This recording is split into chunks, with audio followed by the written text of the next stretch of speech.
Well, hello out there. You're here with John Thomas Gillum. I'm sitting in my car here. Just got done having a cup of coffee. I'm sitting in my car, just kind of thinking about where I'm at today in life at 49 years old. And I'm thinking about the struggles that I've been through.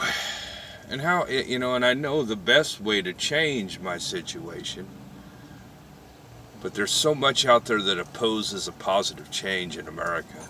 That's one of the biggest problems we got in America. There's so much opposing a positive change in America, and that is the absolute truth. There is so much opposing a positive change. Anyhow, I kind of reflect on my past, and it's, for me, it is the answer is what it's always been for me, and that is to relocate from this area. But I believe it is the will and wishes of some for me to be stuck in the same location, because it allows those who they wish to set against me, their slaves. They want to keep me in the city of Fontana. If I could quote what was often said, well, not often, but on occasion, that was said by the police officer my mother married, which is, you could take the boy out of the city of Fontana, but you can't take the city of Fontana out of the boy. He used to say that often. Because when my mother and father divorced, we would stay at my father's house. Usually it was like on the weekends, and then we would go and stay at the house my mother and the police officer she married in the north end of San Bernardino. So we'd go back and forth. And I think that's what inspired that statement he made, which is, you can take the boy out of the city of Fontana, but you can't take the city of Fontana out of the boy. And I never thought of that as I was growing up into my 20s, through my 30s, right into my 40s. I didn't think much of it until I opened some books and educated myself. Once I educated myself and started taking in the information that's out there, I realized that when he'd make that statement, you could take the boy out of the city of Fontana, but you can't take the city of Fontana out of the boy. He was making that statement based on the influence that the city of Fontana had on us as boys, and how that influence doesn't seem to shake itself from the boy, and it continues to influence the boy even despite the fact that he's no longer in Fontana, but now is in San Bernardino.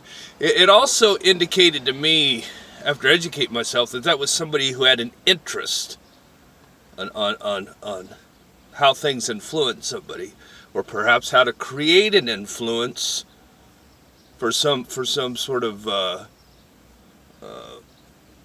benefit for himself, or those who to whom he serves, perhaps, on how to create a situation where you can literally cause a sort of an influence on a person's life to draw them in a certain direction, or have influence in a certain way.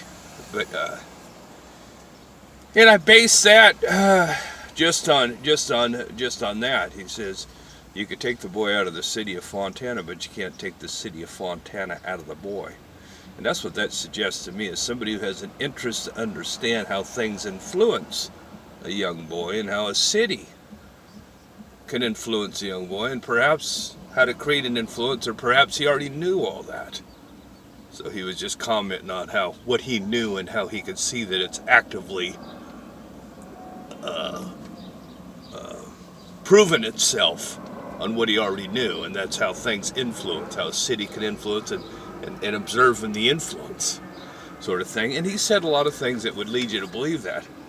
He had sort of an anti-Christ